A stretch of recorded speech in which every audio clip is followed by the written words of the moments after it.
Hi, friends, and welcome to another episode of Area 312 Rock and Metal Vodcast. I'm one of your hosts, Kent, along with my co-host, Rex. Friends, before introducing our very special guest artist, we have a good friend with us back today. He's the host of Creative Christians podcast, as well as Tim Talks Christian Rock. Tim Ristow, welcome back, buddy. Thanks for having me, guys. Appreciate being here. You bet, partner. And friends, without further ado, want to introduce our very special guest artist today. They've released 6 full-length albums and 2 EPs. They've recorded with famed producers Tom Alam and Tony Platt, as well as having an album produced by Michael Sweet of Stryper. They started a bidding war amongst 5 major record labels back in the day, and today we are celebrating 40 years since the release of their classic 1985 album, New Birth, originally released on RCA Records. And celebrating with us today, friends, are the original members of Mass who gave us this great classic album: Louis St. August, Joey V. Vadala, Gene Detria, and Kevin Varrio. Welcome, men. It's an honor. Hey, guys. Thank Thanks you. for having us. Thank you. Such a pleasure. And guys, we have a lot to talk about in celebrating 40 years of this great release. So we're just going to delve right in. And guys, first question, does it seem like yesterday or maybe last week since you were in the studio, which happens to be 40 years ago, creating this great album? Absolutely. It does. Time just flies by. What do you guys think? Agreed. Yeah, I Agreed. remember everything very clearly. Well, I got guys, a lot of memories of doing the album, but even though it's 40 years ago, I know got a lot of memories still there, that didn't fade away, But all good. All good. I could put a timestamp on this for the public. When the song "Money for Nothing" was released by Dire Straits, we were in the studio recording our masterpiece. I remember that song well. And guys, I want to ask, a little bit of a recap here, but I remember Louis had told us at one point that, Louis, you and Gene were in the band Axes, and I was wondering, Joey, were you and Kevin also ever in Axes, or was it after that band that Mass formed that everybody came together that's here? Well, Kevin was a part of Axis originally, Okay. with Gene and Louie. Right. They had a drummer before me, neighborhood friend, and I joined with them, and we still remained Axis in 1981. It wasn't until when we did our first album with A&M that we needed to change our name because there was a lot of Axis. There was a band called Axe, John Butcher Axis, another Axis. So they wanted us to change the name to Mass, and that happened right around 82. Yeah. I met Kevin when I was a freshman in high school, and he sat in front of me.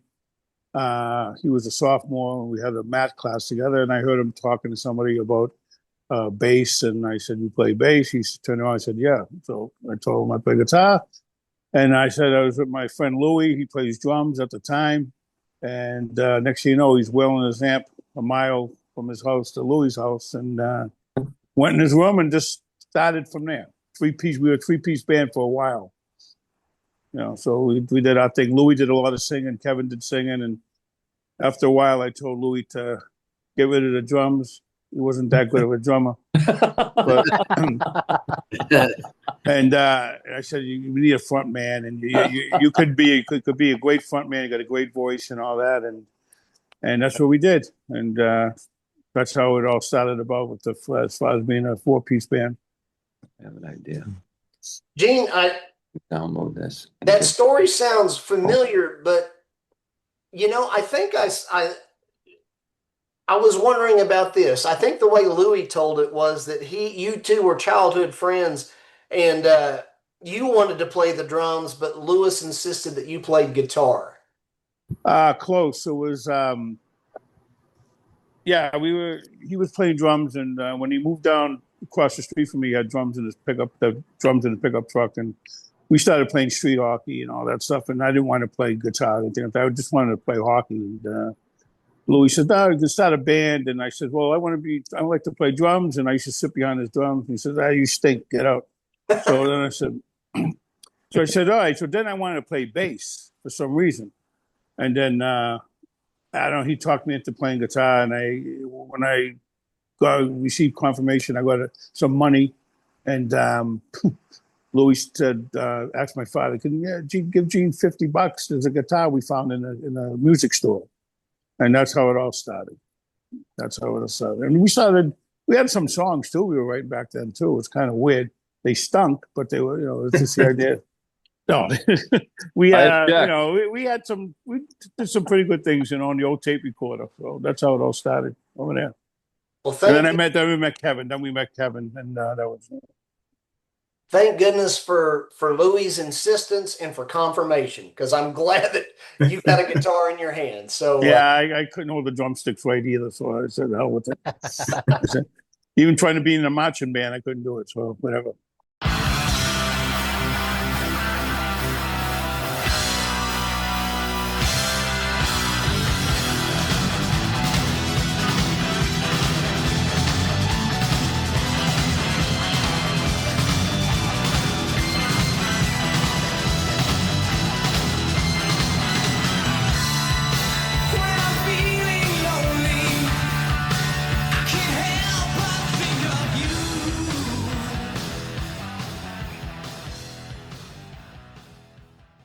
Gene, if I can ask, do you remember what kind of a guitar it was that you got? It was a $50 piece of crap, and this was in it was 12.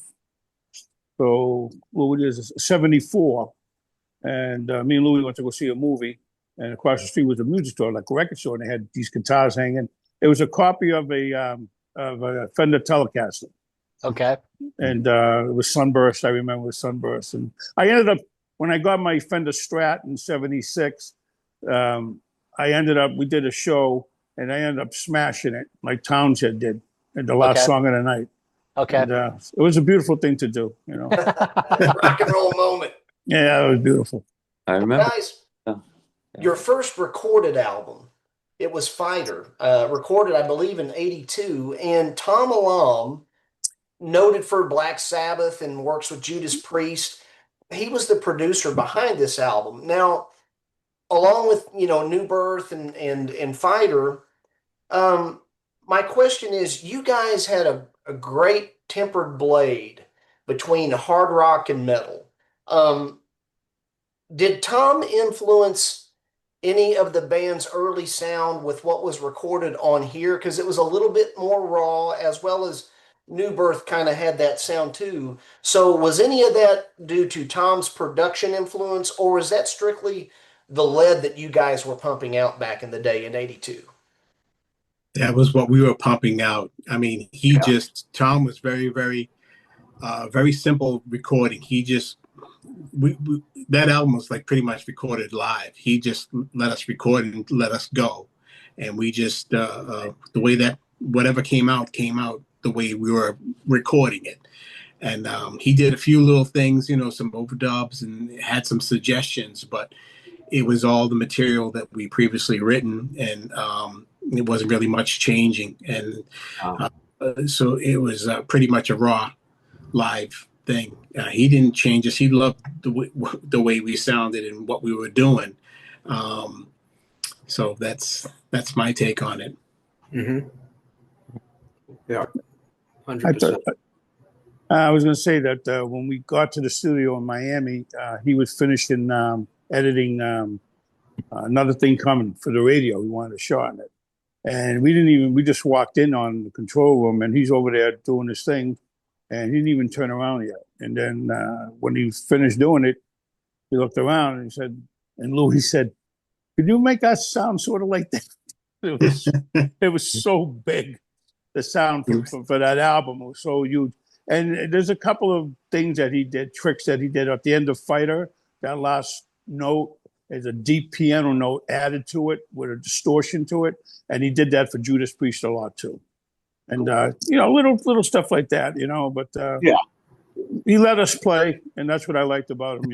I really liked. He was a funny guy, and just to have this guy with his experience being Judas Priest producer and working with Black Sabbath's First Floor album was great. Also, he did On Through the Night, the first Def Leppard album, so he was a producer for that too. So it was really cool. Yeah. Very cool. Now, guys with New Birth, I clearly hear some influences, and one of the chief influences that I hear straight out of the gate, I hear some Van Halen in there with Too Far Gone. And I would like to ask guys regarding your respective instruments, and of course, Lewis, your instrument being your voice in the band, with regard to your respective instruments and your voices, who were some of your influences? I'd like to go around the horn with each of you. And did you guys have lessons or were you self-taught? Joey V, you can start it off. Well, I started out with drum lessons. Maybe the first 3 years, I marched in a marching band, which helped my playing immensely, especially snare drum. And of course, I was influenced by all the big heroes in rock. The John Bonhams. I was a big Ian Pace fan from Deep Purple. Band you must know, Angel. I was a big fan of Barry Brandt. Kyle Palmer, and I always loved the bands with great singers and great players. But back then, that's what it was. They were all great singers: Roger Daltrey, Freddie Mercury, Robert Plant. It's just Luigi. Well, me, basically, my influences were growing up were Steven Tyler, Freddie Mercury, Roger Daltrey, Robert Plant, John Anderson from Yes. Those were my big Lou Gramm from Foreigner. Those are 5 or 6 bands that I used to listen to constantly. And I'd come home from school and I did take some vocal lessons with actually Kevin did as well with me. We would take the trains into Boston and study with this opera vocalist, Dante Pavone.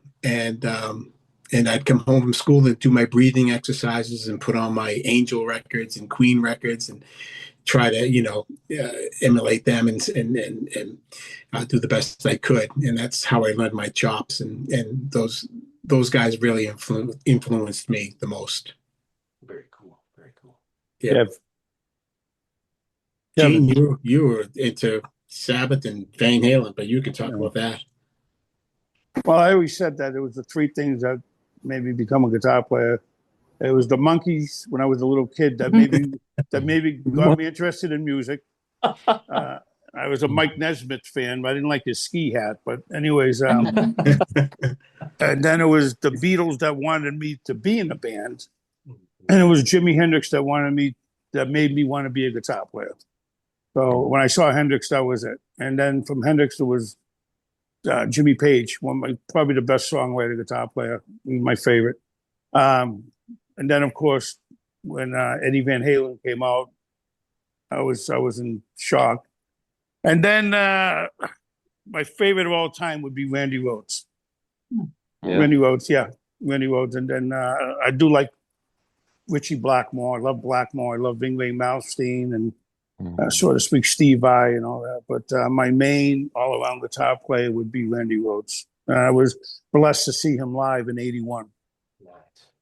And I came out of that show and I was just like, Eddie who? I was like, wow. Because he was a totally different animal live, nothing like the album. So it was pretty cool. Pretty cool. I did take lessons for a while off for Louis' cousin. Louis got me lessons from his cousin, who was a really great guitar player. And he just showed me some chops here and there, and then the rest was all playing by ear. That was it. So. Very cool, Gene. How about you, Kevin? Hi, for me, that's a simple question. I just like a lot of kids, I picked up a bass, and it was a cheap bass that my luckily my mom put the money up for it, I showed an interest, and I sought out a guitar teacher or bass teacher. Found one in East Boston, Dick Constantino, and I washed out. I couldn't read music. I really struggled. He tried his best to teach me with everything. He was a guitar player, but he was well versed, and I just could not put what was on that paper on the neck of the bass. So I washed out of that, and I got three other teachers, all coincidentally named John Deacon, John Paul Jones, and and John Wetton. Those guys really, I'd have to say, when it comes to influences, I was influenced by so many great players, but those are the ones that come to mind. And they literally taught me what I liked for sound was right there. So all I had to do was imitate it. The School of Hard Rock. Oh yeah. I remember when it was just a three-piece band, going back to Axis for a minute, and when Gene said, "Oh, I got this kid coming over. He plays the bass." I said, "Oh, is he any good?" He says, I go, "I don't know, you know."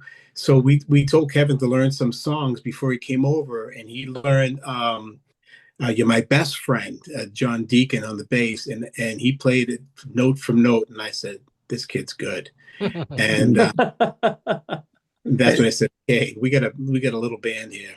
It got scarier when he bought his Music Man basses. Then he really looked like Deacon up there. Yeah. You know?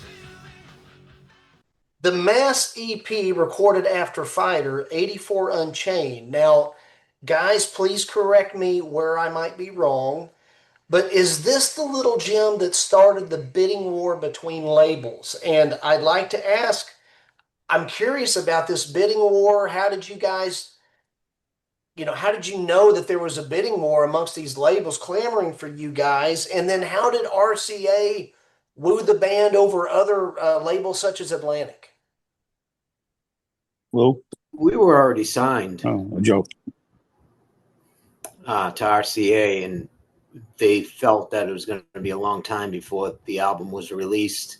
And our manager, Hernando Courtright, wanted to put something out, and he funded us to go and do the Mass EP down in New York City at the record plant.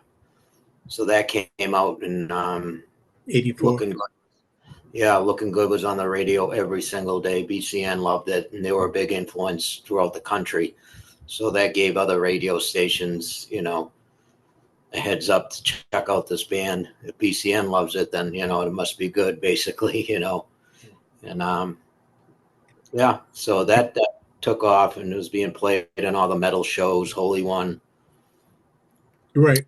As But you we got to were- remember now, though, Joe, when we left A&M Records, we were without a deal, and Right. we did the EP, and then we did showcases for RCA, Atlantic Records out in Right. New York, CBS, and quite a few other ones. And I remember Atlantic Records was really high in the band. They wanted to sign us to do an EP, and we weren't really into the EP, and then RCA stepped up and said, "We want to sign the band and do a full-length album."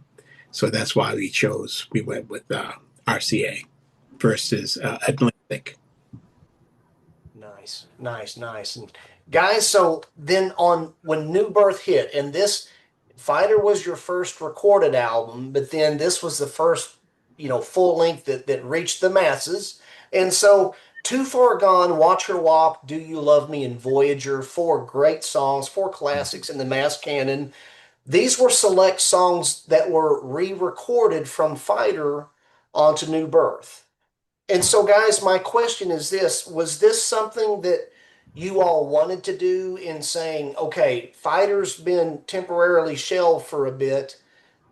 when we want to hit big and take these great songs and reintroduce them to the world at large. Is that kind of the reasoning for including and re-recording those songs for this album? Yes, absolutely. We never knew if that album was ever going to be released. It was shelved. So we knew those were great songs. And then when we recorded them with Tony Platt and he put his magic on them, we were blown away. We was like, wow, they sound fantastic.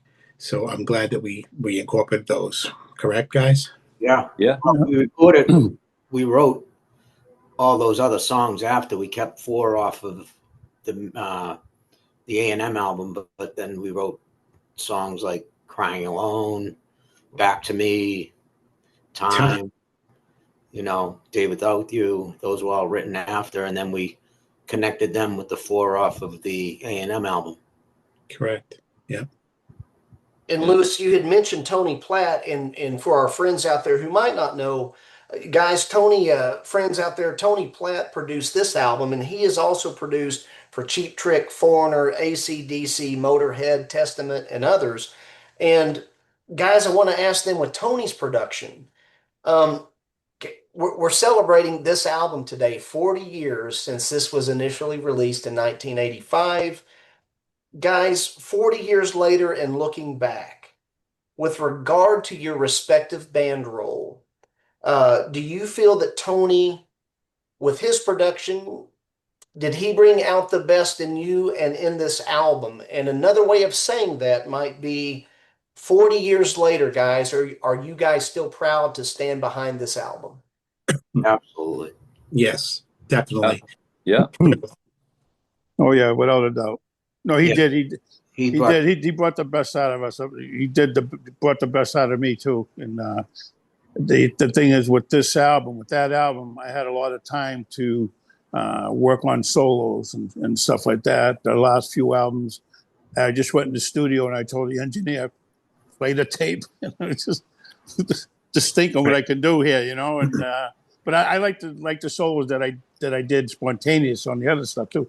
But that album, every solo was was set, was already written, planned, and that was it. I thought he did a great job, and proud of the album. I really am.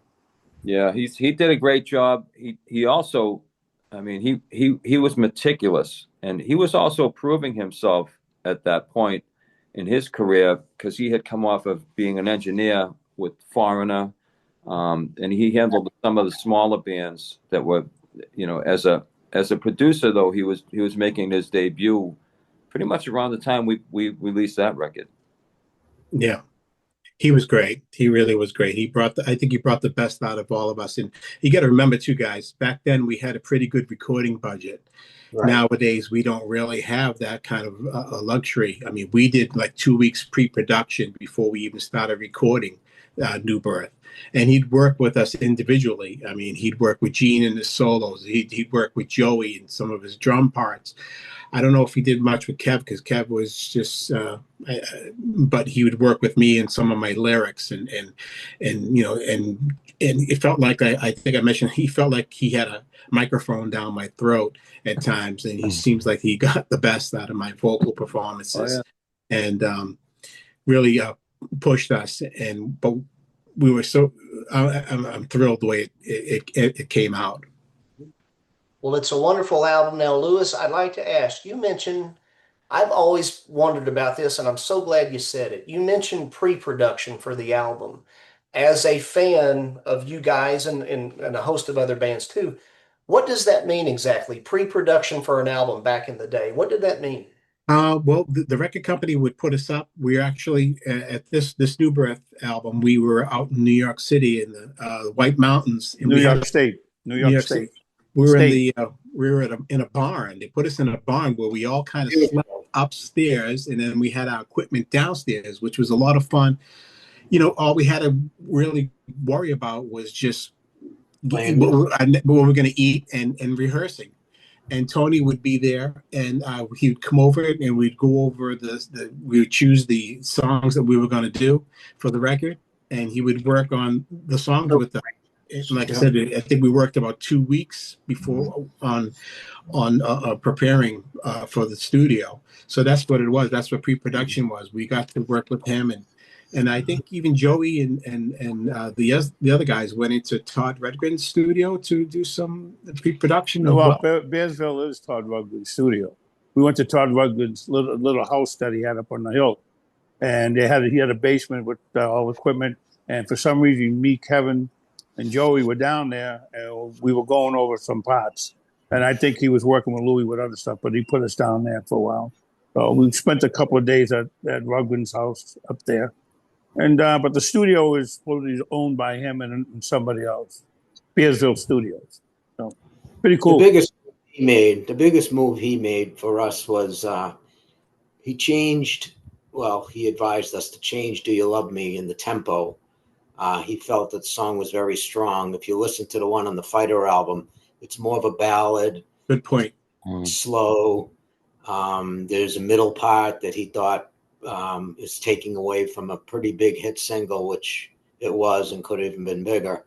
But he made it more of a radio song, so the tempo was picked up pretty well, and some parts were cut out. Yeah, in the pre-production, he did a lot. He was more of a producer, like he became like almost a fifth band member. Very, very cool, Joey. And it's funny because my next point to bring up is that New Birth, it brought your first music video via Do You Love Me? And to me, I don't know, guys, maybe I was born in 71, but to me, Do You Love Me? It harkens in a way to maybe the late 50s or early 60s rock and roll tunes that were happening. It's just a great song. Your first video recording for that song, Do You Love Me?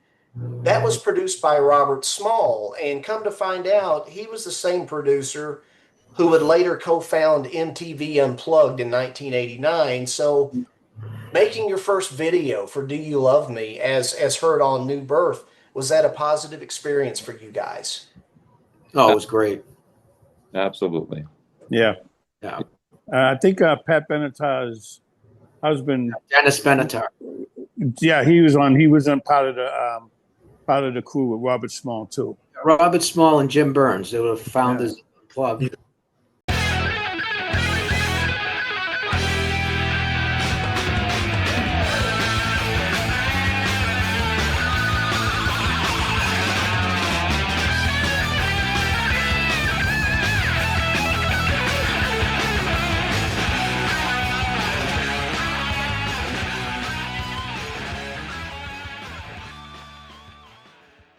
Funny story if you want to hear with that video.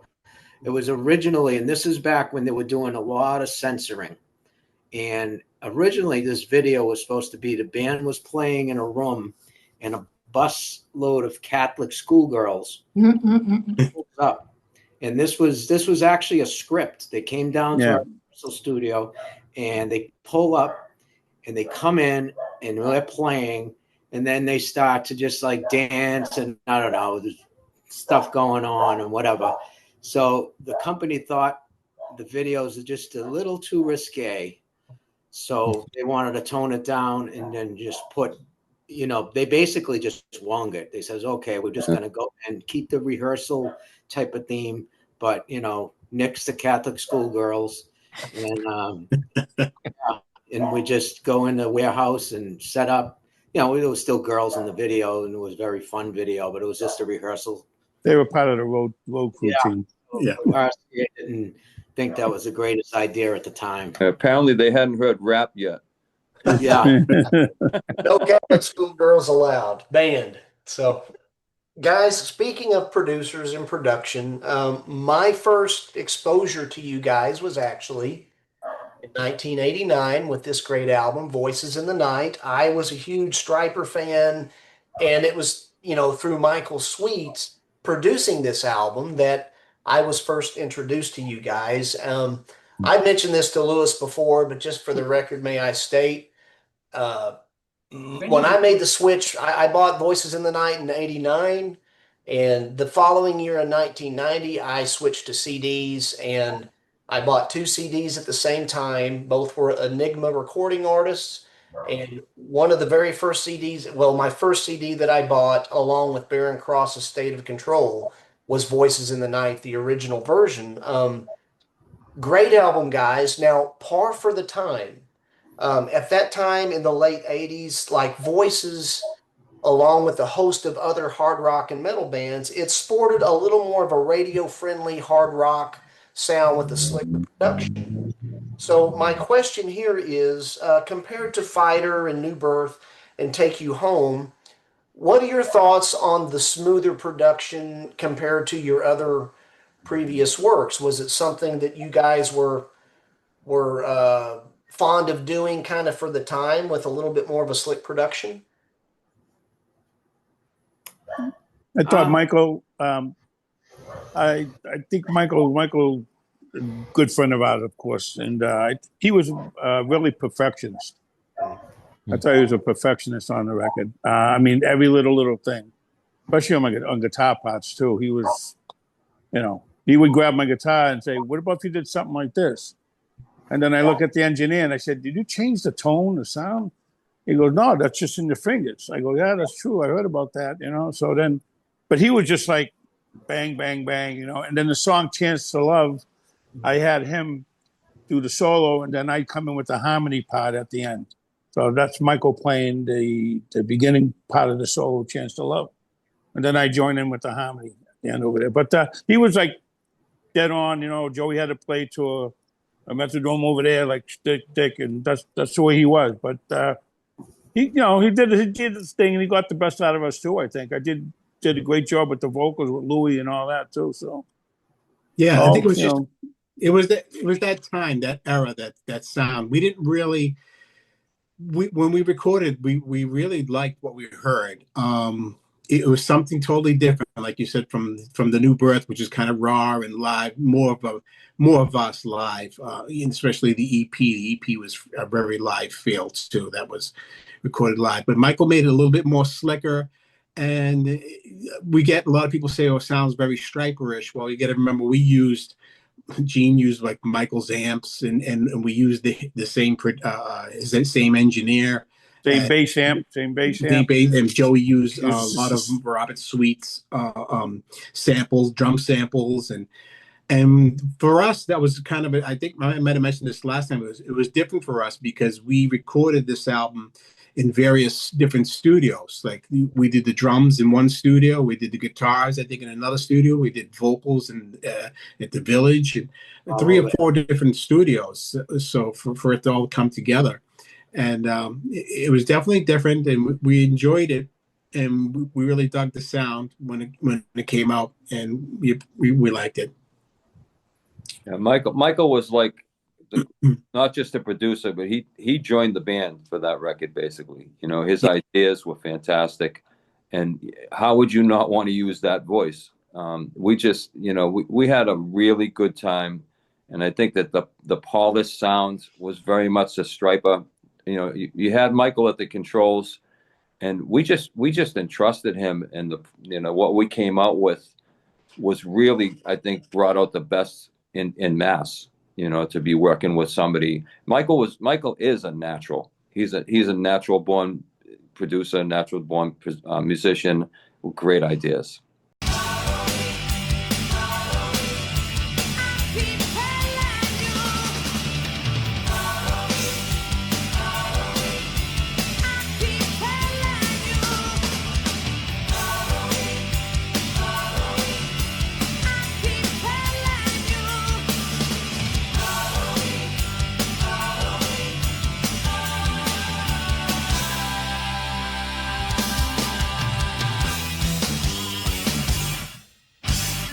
How much of, y'all's sound did you kind of have established already that you knew that was like, this is the Mass sound? And how much, did these different producers, you got to work with a lot of different great producers over all your albums. How much influence did they have versus how much, did you guys want to retain the sound that you'd already established or were continuing to establish with each album? Good question. Yeah. Yeah.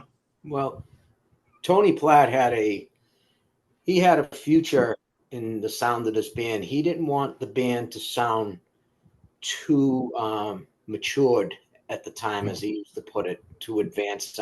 He wanted to build, so he was thinking already about the second album, where now it becomes a little more, I don't know how you say it, more produced, more, less raw. Yeah. I knew that was his, because he used to say it, he didn't want it to be overdone. Yeah.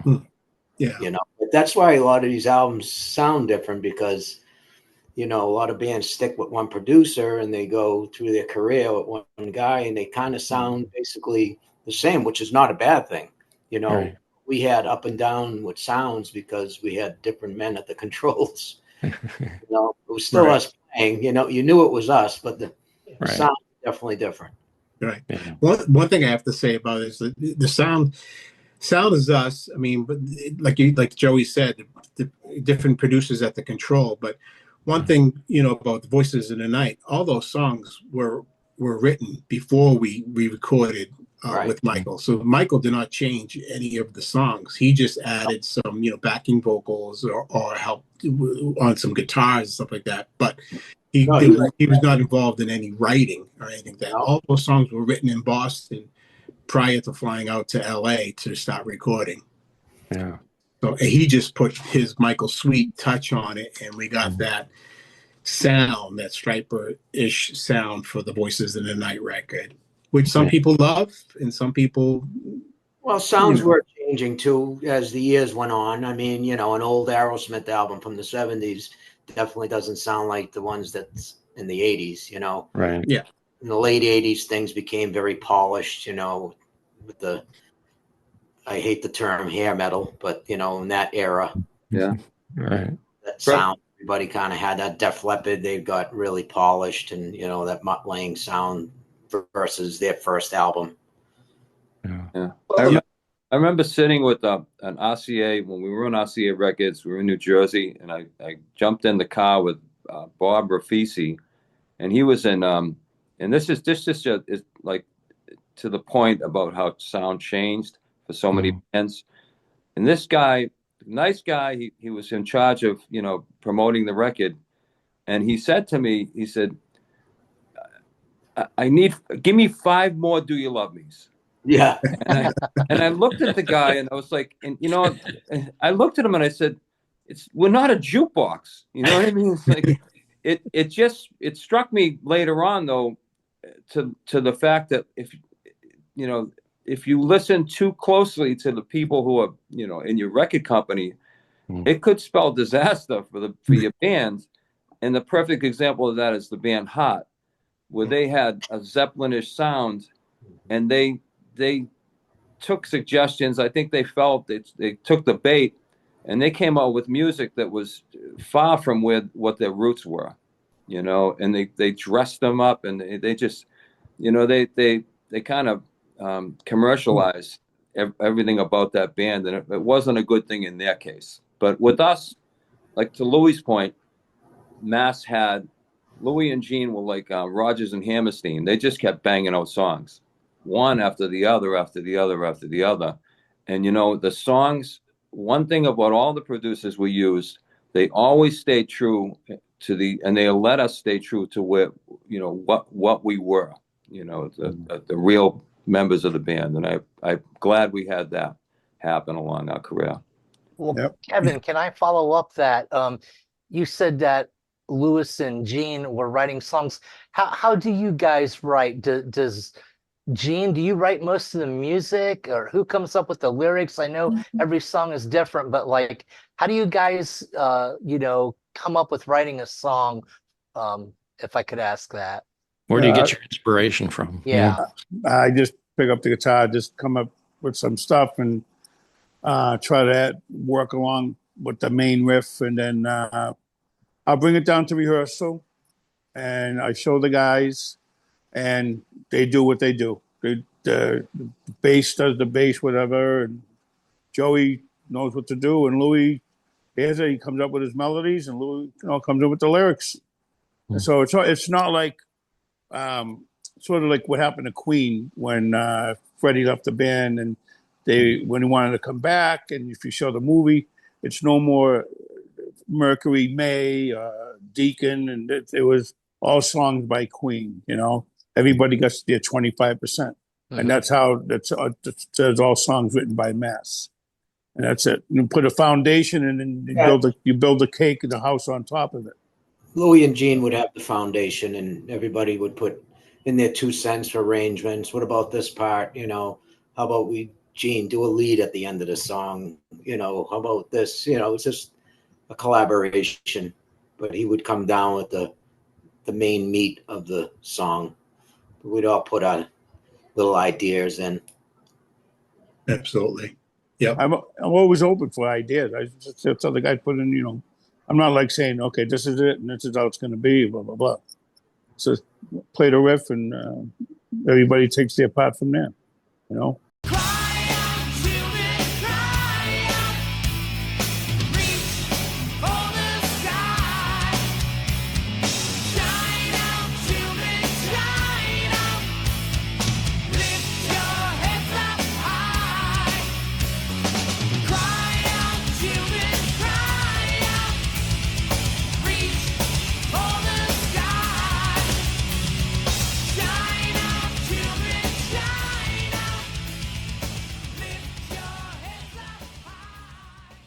You guys consider yourselves like a stronger studio band or a stronger live band over the years? Going with live. Good question. Just live sounds more powerful. That's why I just go by that power. I'm all into that, that powerful live sound.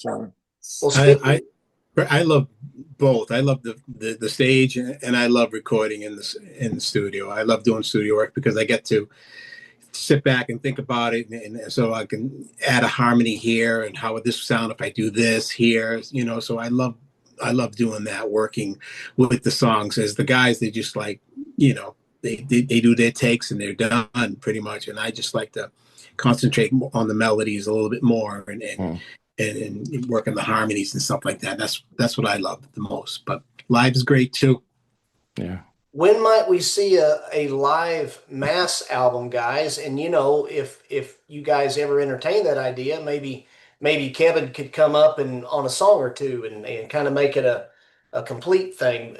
Any thoughts of a Mass live album? Well, we're waiting for open dates now from Boston Garden. Gotcha. Well, guys, so I just want to say then, kind of reverting back really quick and then moving forward, this was the first album that I ever heard back in 1989. And guys, I'm still an avid Mass fan to this day. So it made me a fan, and the proof's in the pudding. I got a quick question for you, Joey. You talked about, it was mentioned that Michael Sweet on Voices made you play to a metronome. Was that like a click track? Had you had to on the studio, or was that the first time you've had to do that in the studio? No. I used a click on New Birth as well. I used a click because they flew in a couple of things. I had to be on a click. So on New Birth, especially when we found out, and these were new things at the time too in the studio. You sing a chorus, and you get that chorus, and it's down, all good. They would patch that in on the second chorus. Right. But I'd have to be in time. That was a Fairlight. The machine. It was a synthesizer. So I had to be working with a click track. Michael actually wasn't as, I did play to a click track, but there was a couple of songs he let me kind of go free. He thought I was keeping good time, but then there was some that was definitely obvious that it was needed. I was never a big fan of it, but I've gotten used to it. Yeah. I remember I had a small local band, and there were times we experimented with the click track, and it just seems so unnatural because it sterilizes you a little bit, unless you play with it all the time. But the early days drummers, even Bonham, you can tell he wasn't playing to a click track. It was just a natural. Listen to Stairway to Heaven. I mean, that thing is going from 0 to 60, you know? Yes. Exactly. Exactly.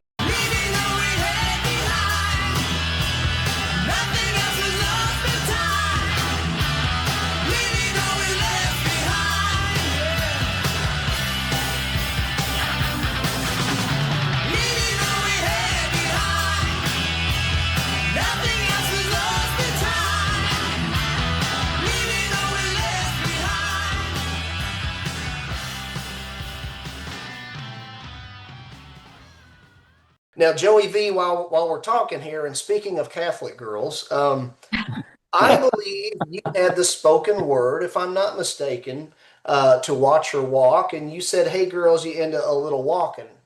And Yeah. so my question is, were you inviting them to church, Joey? In all seriousness, I know this is kind of like minute here, but I think it's neat when bands mix it up, and most would probably, including myself, would expect Lewis to do a spoken word. But I know this is just a tidbit. But Joey, how was it decided that, hey, Joey, you do the spoken word here? Well, I actually said that in the studio, and it was recorded. So our wives and girlfriends and such came down to Bearsville and spent a few days with us down there. And Tony had an idea of them walking. You can hear the high heels on the the wood floor, and them laughing and stuff like that. And I just said, because I told them, you want to come in? And I just said, hey, girls, you went to a little walk and something like that. And then he just recorded it. Well, yeah. No, that's cool, man. And so also on this album, guys, and by the way, friends, I want to make mention this is beautifully remastered. And it was put out on Retroactive Records. So you can go to boonsoverstock.com and pick this great remastered version up. And yeah, it's beautiful there. I mean, look at the vinyl, and this also, the new remastered version that came out this year in 2025, friends, the 40th anniversary edition, it includes the bonus track Endless Thoughts.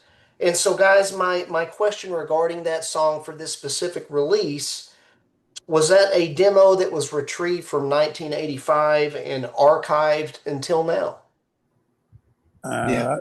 Louis, I remember. Oh, Yeah. we recorded it. Well, we recorded that with Tony Platt. Yeah.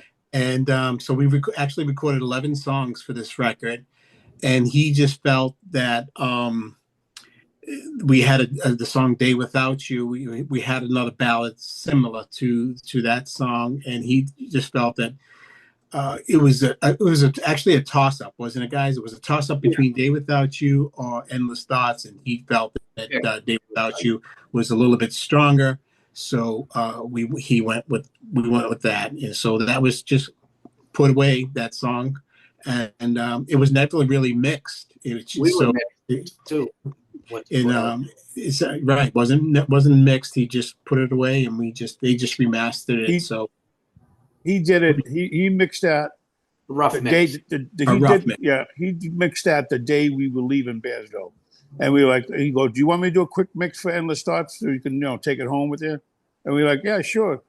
Did it like 15 minutes, and that was it. Because we still love the song. We just wanted it mixed a little bit so at least we can hear it back home, and keep it for future references if we ever do use it again. Yeah, that's cool. Tony said that was basically the norm back then, that bands would record, definitely record an extra song or two just in case, because sometimes you have a song, you love it, and then you record it, and all of a sudden you just can't stand it anymore. But then it's the opposite. Sometimes you record it and you say, wow, this is a great song. Something like Coda from Led Zeppelin, those were all outtakes, 11, 12 tracks on their album. They took away 1 or 2. Then eventually they put out Coda with all the outtakes. Very cool, guys, because you never know when you're going to be celebrating that 40th anniversary. That's right. Right. So, guys, speaking of this again, on this remaster, your classic motto is listed: music composed to unite the masses and arranged to inspire the individual. And so, guys, my question regarding that is, how far back was that slogan created and adopted, and what prompted that in the first place? Good question. There was actually that slogan or saying was actually by our management. Hernando Courtright came up with that, and That's right. I'm not sure if it was right after the EP, or did we do it? Did we put that on the EP? I think that was the first, or was New Birth the first place it landed? Yeah. I think New Birth was the first place it landed. We just loved that saying that we kept it on the, all the rest of the albums that we recorded after New Birth.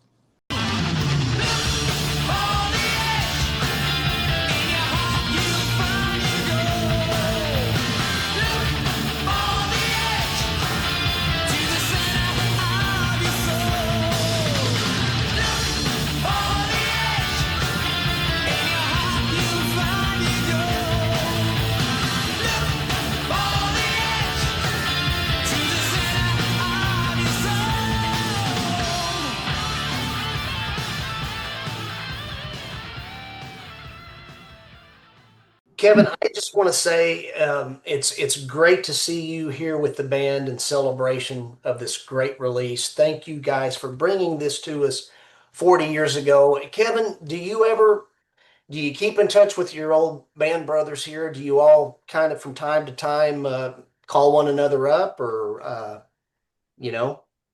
That's a good question. Something, over the years I've got to play with the band on a couple of occasions. And in my view, it just doesn't get any better than that, in terms of keeping in touch. Louis and I talk more so than Gino and Joey and I, but we stay in touch. And I want to thank Louis for sending that copy down, the LP. I just hope I have the time to listen to it. Because, life is just crazy. My life, I'm coming to retirement age, and my life is busier than it was 10 years ago when I had young kids. But honestly, I really appreciate you doing this interview with the band and inviting me in. Sure. I asked Lewis and friends, I'm going to make mention of Mass currently here in just a minute, and the great members in that. But, Kevin, we all got this. We're all fans of Mass. Picked this up as soon as it was available. And I just politely asked Lewis, I said, Lewis, in celebration of this specific album, would it be possible to get Kevin to come on with the band? And Lewis said, man, everything's kosher. Let me check. And so what a treat. I just want to say what a treat it is. Because growing up, it was you four that I grew up with. So thank you guys. Thank you for blessing us. This is a blessing today. I also need to make mention, friends, and I would be remiss if I didn't. In 1995, Michael Palumbo joined the band, and Mass is still kicking it, putting out some great albums. They put out Crack the Dawn in 2007. In 2010, we got Sea of Black.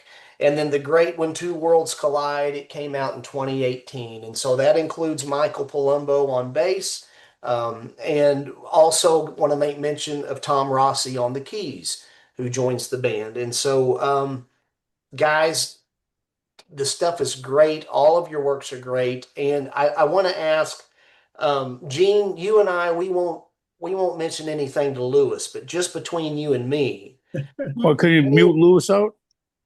Yeah, Lewis doesn't know about this. Are there any working song titles? Are you working on new material? Maybe a working album title or working song titles that we don't have to tell Lewis that we discussed? We are writing still. And we have one song that we started, like I said, I just started fooling around with this riff. And then Joey started playing this drum beat to it. And Michael came along, what chord you playing? And then Louis, with the notebook, started writing stuff. And we showed it to Tom. And it's a really good song. It's a really good song. It reminds me of, actually, Joey came up with a good part for Louis' vocal when the music just stopped and Louis just belted out this one sentence. And the band comes in again. It reminds me of something off of Operation Mindcrime. No. Because Louis get the low to high, like Chop Tate, and there's one Platt. So it's an excellent song. But we are still writing, everybody's got their busy schedules now. We're older, we're working, the kids, this and that. But we are definitely writing new material. Do something. And Michael, he has like a little home studio in his house downstairs, and he plays guitar too, and he just puts down the drum tracks on, a computer drum track, whatever, and plays the bass. And guys, what do you think of this? What do you think of that? And I said, I like that riff. Yeah, we could use that riff. Maybe use this, and then put our thoughts together, and then everybody goes into the pot. You know what I mean? Everybody jumps into the pot over there. But yeah, looking forward to doing this one. I'd love to do a concept album. I would love to do a concept album. It's up to Louis because he's got to write the story. You got to think of. You got to think of, like Operation Mindcrime, some Quadrophenia, which is one of my favorite albums. But we'll see what happens. We'll do the concept of the band. We'll start off with you stealing confirmation money for $50. They're chasing you down the street and us grabbing that $50 guitar. And inviting the girls to church. That's right.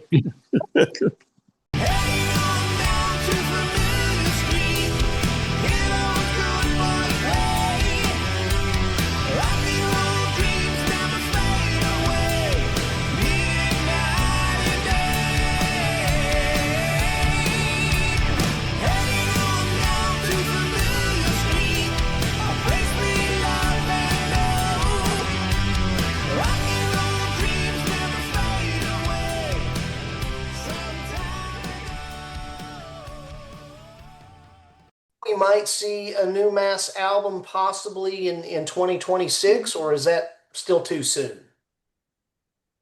Well, I wish. I'm hoping. I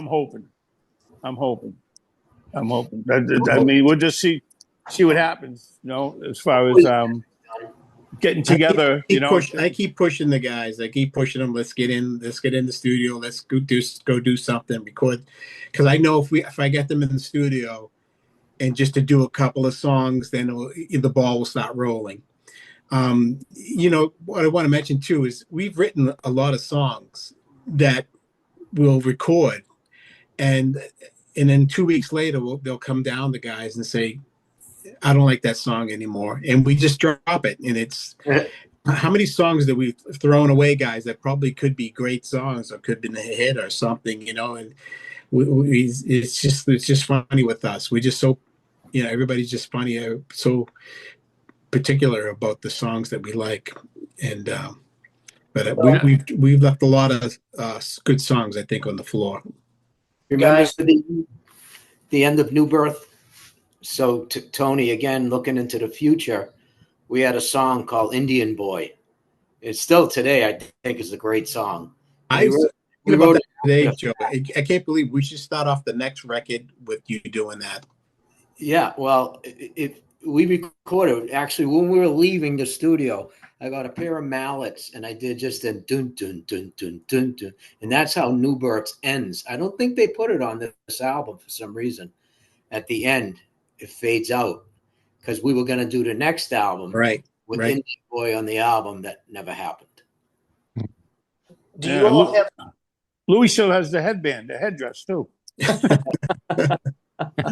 Do you all have songs that were recorded still that maybe could be like we don't want a coda album yet for Mass, but maybe just kind of a collected works from you guys of songs that are unreleased that you have recorded? We have a bunch of demo tape that haven't been of course recorded, but haven't been put on any album. Right? I mean, we can get ideas from the song. We go maybe work on the song on When Two Worlds Collide, Stand Alone. That was a demo back in the 90s. We wrote that back in the 90s. And so Louis said, I like that song. I like the song. So what we did, we just tweaked it a little bit here and there. And I asked Michael Sweet to play the solo on that song. I want him to play the solo on that. So Rose. Yeah, so that's Michael on that solo over there. So Standalone. but Yeah. Also, Secondhand Rose was an older song. yeah, too, Second that, Hand Rose was from the that I was 90s like, too. guys, we got to do this. We got to do this. And then after a while, they took my opinion. Yeah, we even played that at my wedding. We told the band to get off the stage, and we went up and played. Secondhand Rose. I mean, guys, that song and oh shoot, Falling in Love Again. I mean, this guys, I hope you can see that I love you guys. Okay, I don't even have that many. I'll give when you two my worlds address. collide, it stands amongst one of your best offerings, and so that's the thing is you guys are on fire still, and I hope as a fan, I'm hoping maybe I'm being selfish. I'm ready for more Mass. Okay, guys, that's all I'm trying to say. Falling in love again. I'm falling in love again. Here I go once again. Don't want this dream to ever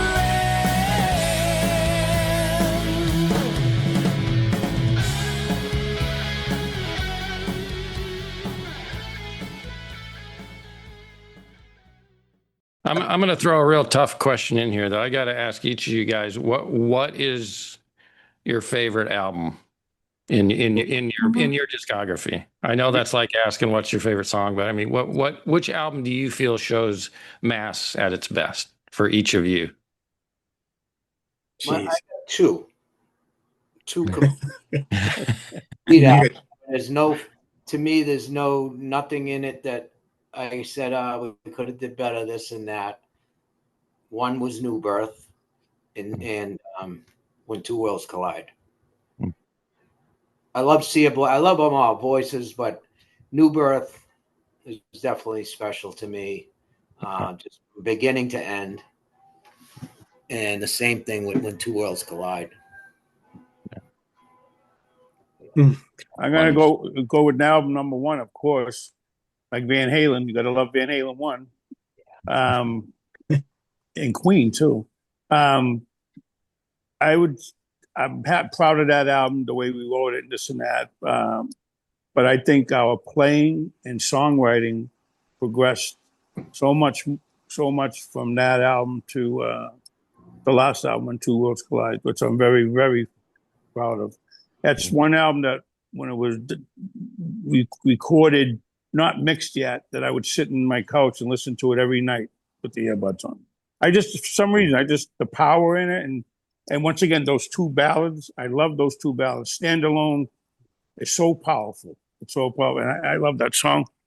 And Fall in Love Again, great song. Take You Home. Good song. The Overused, probably one of my favorite Mass songs of all time. Yeah, there's a lot.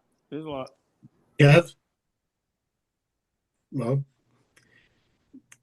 Kevin, what was your favorite release to have recorded on with Mass? Oh, wow. It's for me personally, the first record we did that release on A&M, well, we didn't have a name while we were recording the record. For some reason, that record, when I listened back to New Birth, and I listened to the EPs, and for some reason that record, which was recorded under duress because of the management situation we had a manager that had to go, and God took care of him. But we for some reason we overcame so much during that recording, and I think that's an emotional connection I have to that record. And the playing was off the charts. And Tom Allen, like Louis said, he just let us play. However, I'm going to have to give When Worlds Collide another listen, because I hear a lot of people promoting it on this interview. So how about the jury's still out on that one? Okay. and for myself, that's such a hard question because they're all like my babies, Right. and we all, in each album, we're all going through a certain thing at that time in our lives, whether it be a new marriage, a divorce, so they all have something special. Of Yeah. course, I'd have to go with New Birth because, like I said, it was our first one, and I was just really proud of what Tom Platt was able to do. Tony Platt was able to do, and I'll have to go. I mean, I love Voices of the Night, and I love When Two Worlds Collide. And so it's really really hard, but I'd have to give it to the first and last record. In my opinion, is it's just so hard to pick one. But I think, obviously, our original release, our big major release, RCA, and I just love that. And who knows what would have happened if we weren't sued back then. And like I mentioned in the little tidbit that I wrote in the liner notes for the New Birth, if that we have continued with that tour and we were able to release that second video, whether it would be whether it would have been something off the Watch Your Walk or Too Far Gone, something a little bit heavier, and did a second record, because we did have a second album deal did have a deal with RCA to do another record, but we opted not to go back with them because they were sold out to GE, and we took the deal with Enigma. So that's something that you guys probably didn't know about. So who knows what would have happened. I mean, that album sold 250,000, and if we did another album and continued the tour, I think that album could have sold easily over 1 million copies, and really opened the doors and put us in another step, and brought us to another level with some of the other bigger bands that were around and touring at that time. Yeah.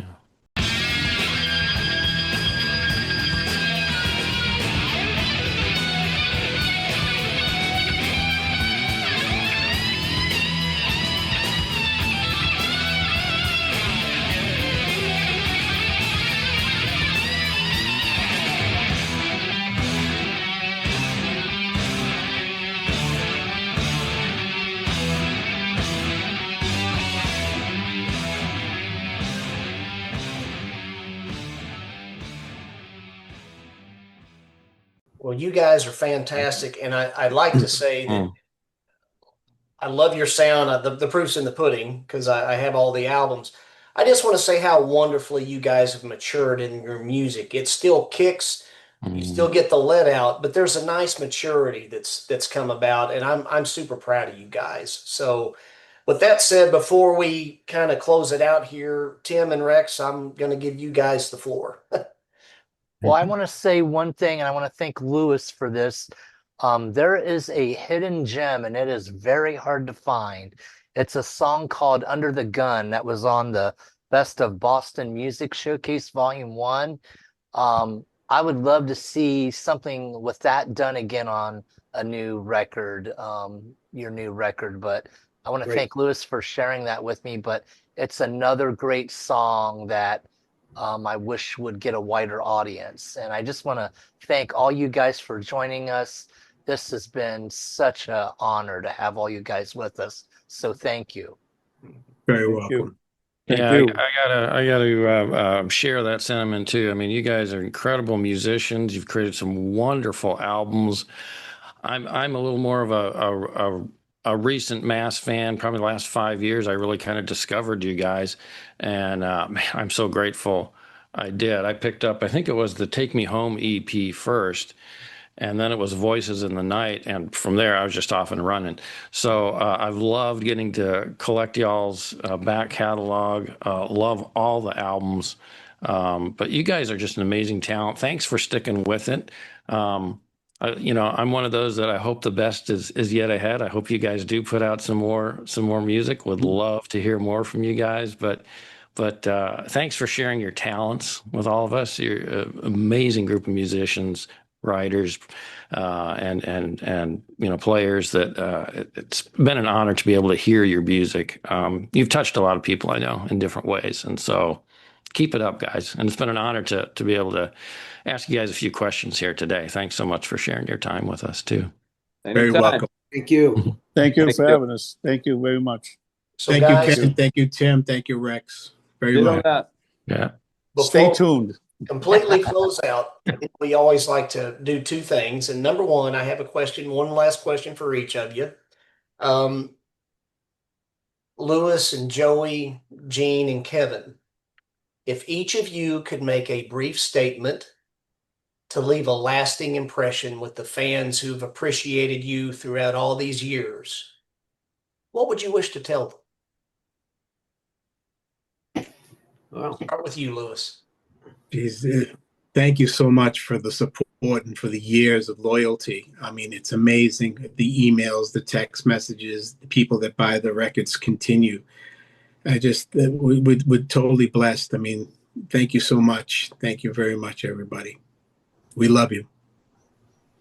I'd like to thank everybody out there too who supported this band from day one.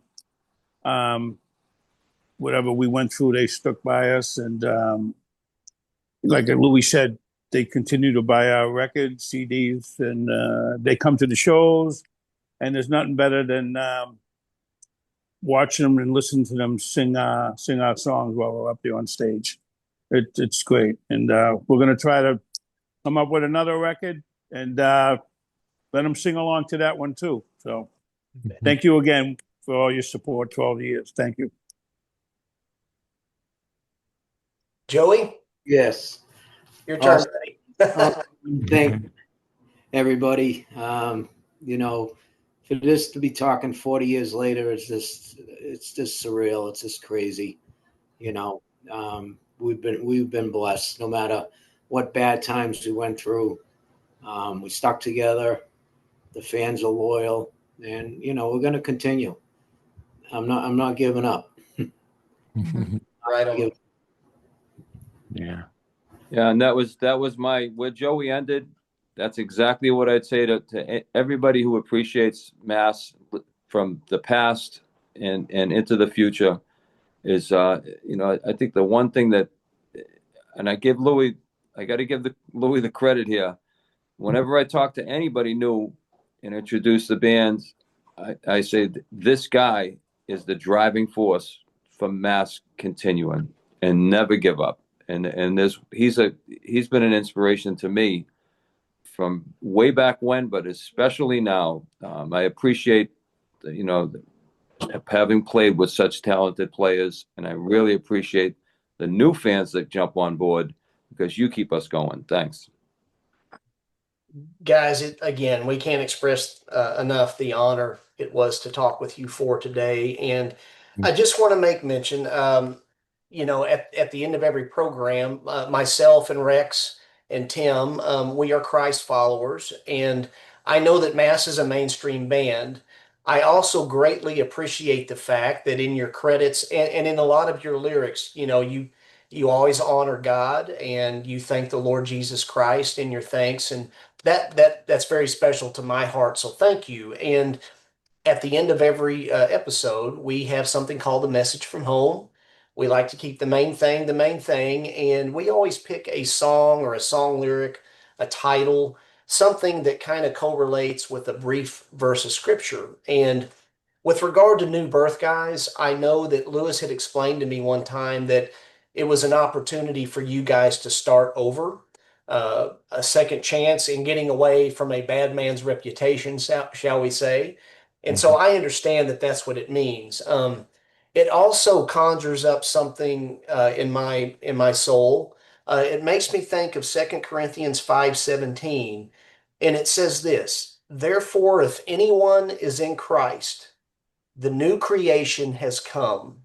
The old has gone, the new is here."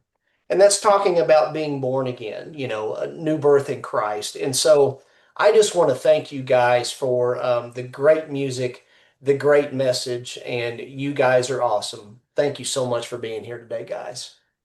Thank you, Rex. Thank you. Thank you, guys. Thank you.